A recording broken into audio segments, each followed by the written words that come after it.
बैठ जाइए सभी बच्चे। मंत्री महोदय जी नमस्ते, मैं यहाँ का व्यवस्थापक हूँ। मंत्री महोदय जी, आपके मीटिंग में दूर दराज से चल के लोग बाग आए हुए आपके मीटिंग में उपस्थित हैं। सभी लोग बैठे हैं और स्कूल के सभी बच्चे हैं। इनके बारे में अपने मुंह से दो शब्द कुछ कह दीजिए साहब।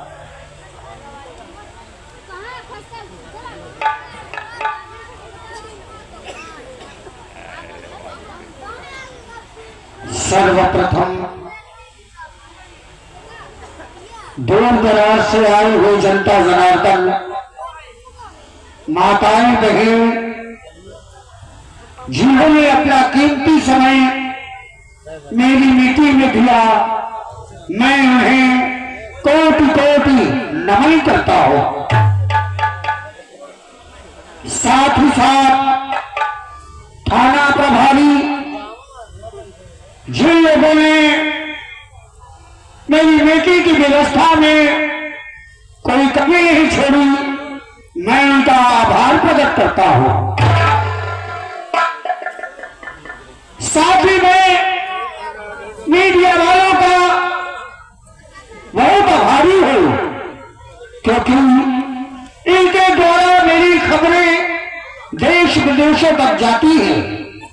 मैं इनका हार्दिक वंदन व अभिनंदन करता हूं।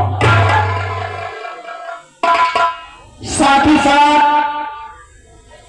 संचालक महोदय, व्यवस्थापक एवं छात्र व छात्राएं, सभी लोगों का हार्दिक वंदन करता हूं। आज जिन लोगों ने अपना बहुमूल्य वोट देकर मुझे मंत्री पद में नियुक्त किया, मुझे इस योग्य समझा कि मैं उनकी सेवा करने के लायक हूं और अपना बहुमूल्य वोट देकर मंत्री पद पर मुझे नियुक्त किया।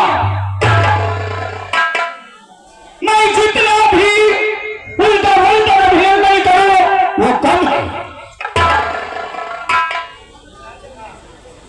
आज तक आप लोगों ने अपना प्रतिनिधि सही नहीं चुना, इसलिए स्टेट और विधानसभा का विकास रुका रहा। मैं देखता रहा, लेकिन मेरे बाजू कमजोर थे, आप लोगों का सहयोग नहीं था, इसलिए आज तक मैं कुछ ना कर सका। लेकिन आज इस मंच के माध्यम से कह देना चाहता हूं कि जिन लोगों ने 5 वर्ष में उस कार्य को नहीं किया, मैं उसे 1 वर्ष में करके दिखाऊंगा। साथियों, बस आप लोगों का आशीर्वाद स्वरूपी वोट मुझे मिलता रहा, आपका सहयोग मिलता रहा, तो मैं वादा करता हूं कि 1 वर्ष के अंदर पूरे स्टेट के नक्शे को बदल दूंगा। मैं उन नेताओं में नहीं हूं जिन्होंने वादे किए, वोट मांगते समय दरवाजे दरवाजे तक गए और समय जब आया तो अपनी सूरत तक नहीं दिखाए। मैं आज भी जिस प्रकार बच्चा बनकर, बेटा बनकर, भाई बनकर, बंधु बनकर, हाथ जोड़कर भीख मांगकर तुमसे वोट मांगा हूं, उसी प्रकार आपका बेटा हूं, आपका भाई बंधु हूं, और उसी प्रकार आप मेरा सहयोग करते रहे तो मैं वादा करता हूं कि मैं आपके साथ हमेशा खड़ा रहूंगा। मेरा जीवन मेरी जनता के लिए समर्पित है।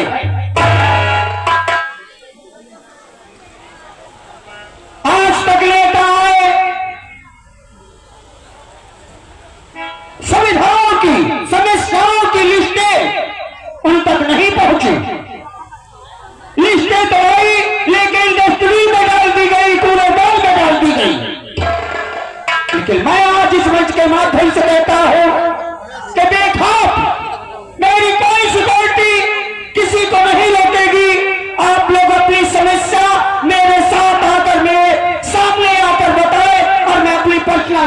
उसे लिखवाऊंगा और सबकी समस्याओं का निवारण मैं निकालूंगा।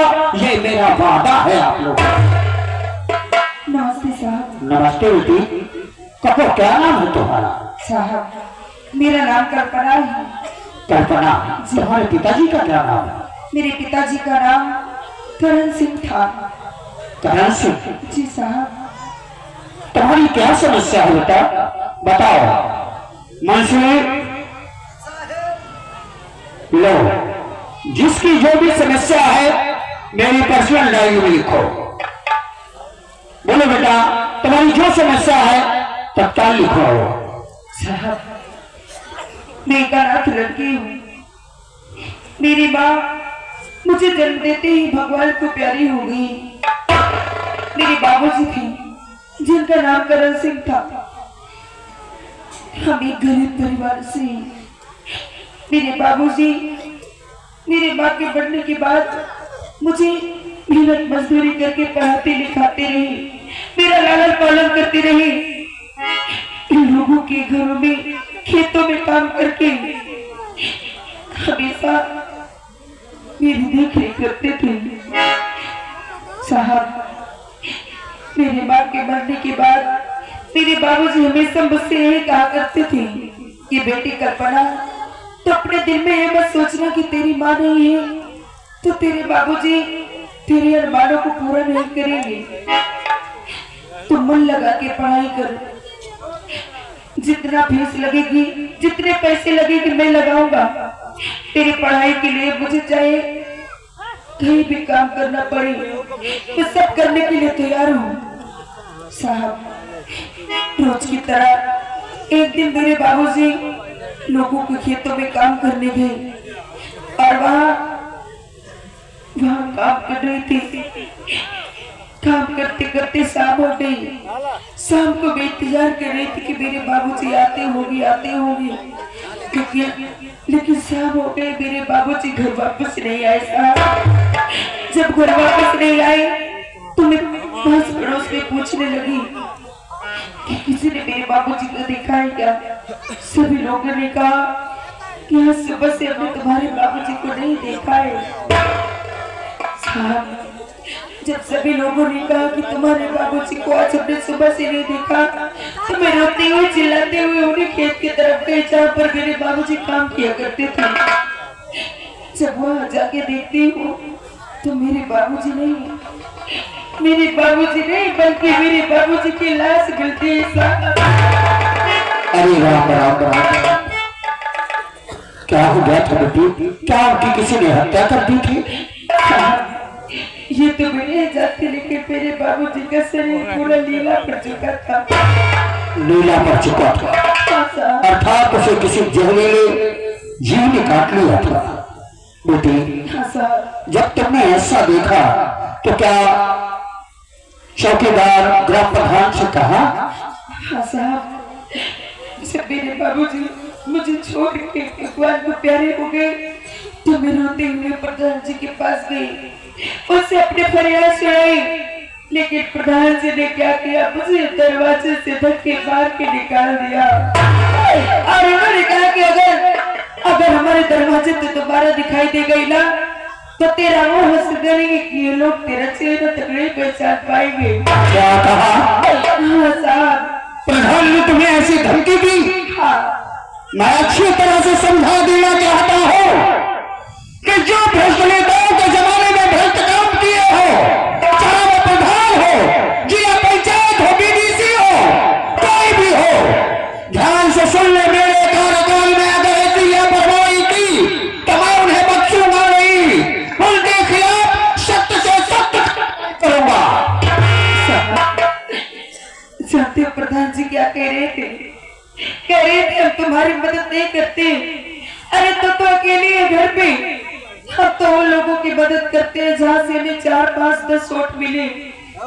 अरे तेरे पास सिर्फ एक वोट है, एक वोट से कौन सा हम क्या बन जाएगी जो कि तेरी मदद करे। साहब एक वोट की अहमियत न समझने वाले उन्हें ज्ञान दादा नहीं कि एक वोट अगर चाहे तो सरकार को गिरा सकती है और एक वोट चाहे तो सरकार को बना सकती है। तुम चिंता मत करो बेटी, मैं इन लोगों तुम्हारे पिता की, तो चिंता मत करो। इसमें मैं बहुत जल्दी छानबीन करवाऊंगा और 1 लाख का चेक तुम्हें दिलाऊंगा। मैं आपसे एक बात कहना चाहती हूँ। बोलो बेटी। मेरे बाबूजी का एक सपना था कि मेरे बेटे पढ़ाई लिखाई करके अगर कोई छोटी मोटी नौकरी पा जाएगी तो हमारे गरीबी के दिन दूर हो जाएंगे। आज हमारे बाबूजी तो हमारे पास नहीं, लेकिन मैं अपने बाबूजी के सपने को साकार करना चाहती हूँ। बेटी, एक लड़की होकर इतना बड़ा फैसला है तुम्हारे अंदर, तुम चिंता मत करो। भगवान ने मुझे एक बेटी दिया है और एक बेटा दिया है। मेरे लिए सब बेटियां मेरी बेटी हैं और सब बेटे मेरे बेटे हैं। मैं आज के बाद कभी अपने आप को अनाथ मत कहना। जाओ बेटी, मैं आज इस जनता जनार्दन के सामने कह रहा हूँ, इस मंच के माध्यम से कह रहा हूँ कि तुम्हारी निःशुल्क पढ़ाई होगी। मन लगाकर तुम पढ़ाई करो और नौकरी दिलाने की जिम्मेदारी मेरी है। मैं आपके बढ़ते तब तक नहीं बोलूंगी साहब। तुम चिंता मत करो बेटी, इंसान नहीं, मैं अपने कर्तव्य का पालन कर रहा हूँ। तुम चिंता मत करो, तुम्हारी नौकरी मैं दिलाऊंगा। और कोई है जिनकी समस्या हो वो प्रत्यक्ष मेरे सामने आकर बता सकते हैं और उनकी समस्याओं का हल तुरंत होगा। नमस्ते। नमस्ते। नमस्ते। पहचाने कि ना? नहीं पहचाने नहीं। आप कहाँ पहचाने? मंत्री बन गए ना। जब मेरे पुरवा आते थे तो कहते थे मुन्नी भाई मुन्नी भाई। मुन्नी भाई को नहीं पहचानते, मुन्नी भाई को पहचानना ही छोड़ दिए क्योंकि मंत्री बन गए हैं। अरे अरे मुन्नी भाई, गुस्सा क्यों होती हो?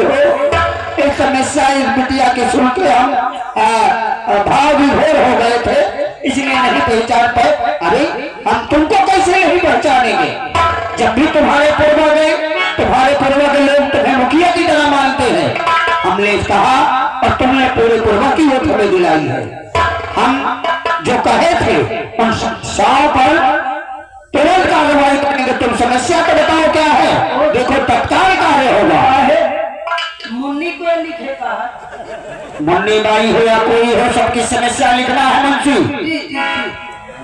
क्या बताऊं, आज भी अंधेरे में रह रही हूँ लालटेन जला के। आज भी पानी पिए दूसरे गांव में जाते हैं हम लोग, पानी भर के वहां से लाते बाल्टी में। एक भी बम्बा नहीं है मेरे पूर्वा में, एक भी खंभा नहीं है मेरे पूर्वा में। लाइट और पानी की बहुत बड़ी दिक्कत है मंत्री जी। मुन्नी बाई, तुमने हमारे साथ हमारा बहुत सहयोग किया है। बिजली और पानी की जो तुम्हारी समस्या है, तुरंत इसमें मैं कार्रवाई करूंगा और वादा करता हूं कि एक महीने के अंदर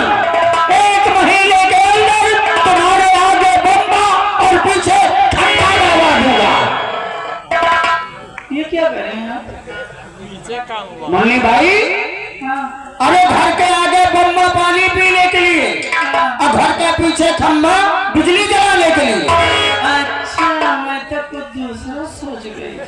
साहेब, मुन्नी को लिख गा। तो हम किस लिए रखे हैं? लेकिन मंत्री जी, जो भी व्यवस्था करना जरा जल्दी करना, वो इसलिए कि पूरे पूर्व वाले परेशान करते हैं मुझे। चिंता मत करो, बहुत जल्द तुम्हारी समस्या का हल होगा। जी ठीक। और कोई है जिनकी जो समस्या है वो प्रत्यक्ष मेरे सामने आए और तुरंत उस पर कार्रवाई की जाएगी, उस समस्या का हल निकाला जाएगा। बोले बेटा, क्या समस्या है तुम्हारी, क्यों खड़े हो गए? पहले हमको ये बताओ, चीन हो कि नहीं?